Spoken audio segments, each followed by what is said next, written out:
Hi guys and welcome to Motorbeam. More than a decade back, Kawasaki actually kick-started the quarter-liter segment in India with the launch of the Ninja 250, and it was followed up by Honda, who launched the CBR 250R. Meanwhile, their Japanese rivals have been sleeping, but now they have brought in two motorcycles which are the most attractively priced in the segment, the not so heard about Fazer 25 and of course the recently launched Gixxer SF250. In today's video, we are going to be comparing both these motorcycles to tell you which is worth your money.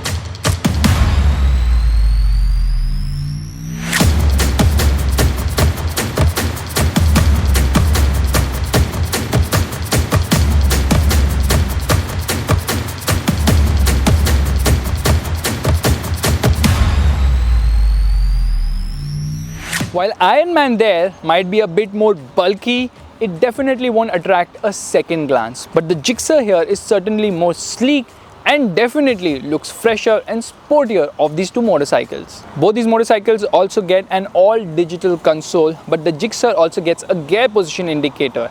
That said, it's easier to read the cluster of the Fazer 25 in the sunlight. However, the Gixxer's isn't that clear. But the advantage the Suzuki has here is the fact that you don't have to press a button to browse through the information. The Fazer 25 uses a handlebar and the seating is quite upright. Meanwhile, the Gixxer SF250 uses clip-on bars and it is slightly leaned in. However, it is extremely comfortable.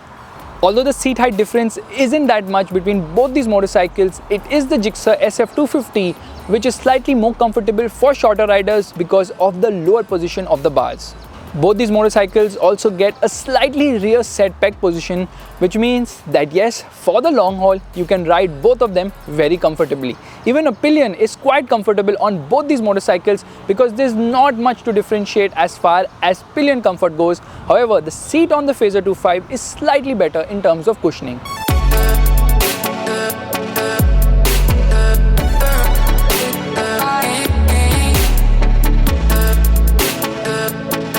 Both these motorcycles are powered by 250cc single-cylinder engines, but the Gixxer SF250 here gets 4 valves. Meanwhile, Yamaha is still using age-old technology, it gets a 2-valve layout.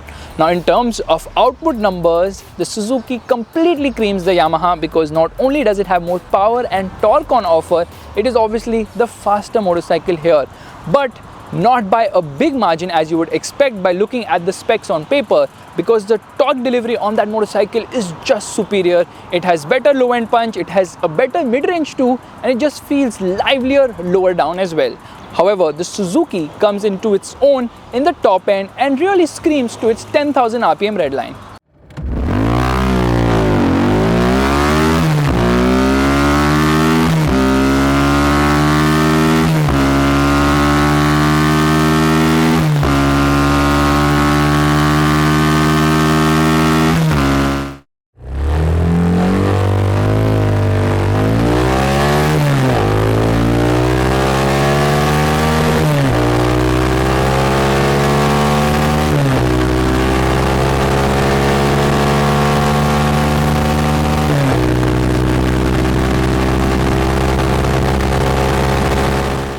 So the Fazer 25 will actually get off the line quicker, but the Gixxer will catch it up pretty quickly and it has the higher top speed as well. Both these motorcycles have a bassy exhaust note, but the Fazer 25 misses out on a 6-speed gearbox, it uses a 5-speed. And although there's not much to differentiate between the gearing of both these motorcycles, the Gixxer SF250 has the 6-speed advantage. The Fazer 25 is also the lighter motorcycle here, coupled with the fact that rideability is better in the Fazer 25 and you don't really have to pull the motor into the high end to extract the best, means that it has the better fuel economy here. Don't you think for even a minute that these are sporty motorcycles just because they have a full fairing, because these motorcycles are more sports commuter than track machines. Yes, the handling of the Gixxer SF250 is better than the Yamaha Fazer 25, but an R15 it is not. But that's actually a good thing, because even though this bike looks as sporty as the R15, it is more practical than that Yamaha. But this Yamaha is even more practical than the Gixxer SF250 because not only does it have the better ride quality here, it is just more comfortable for commuter duties.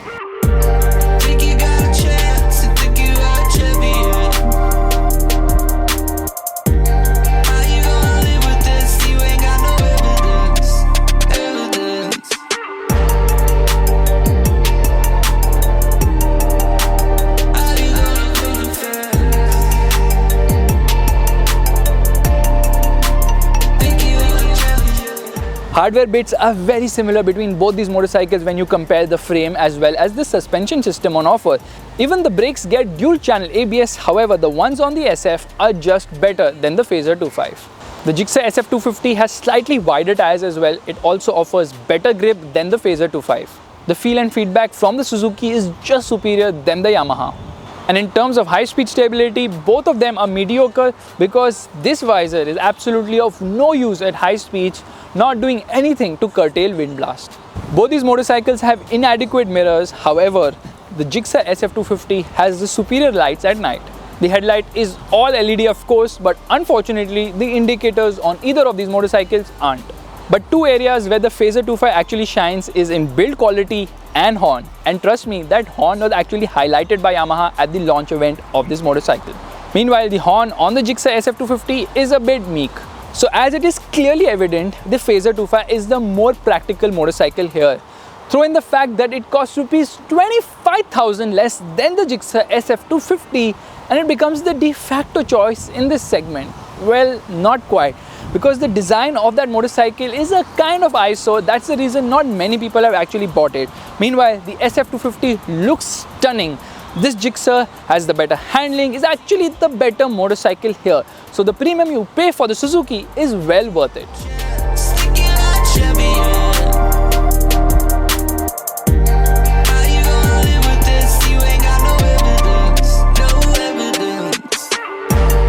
Thank you so much for watching this video. Do let us know in the comment section below which of these two motorcycles you would choose.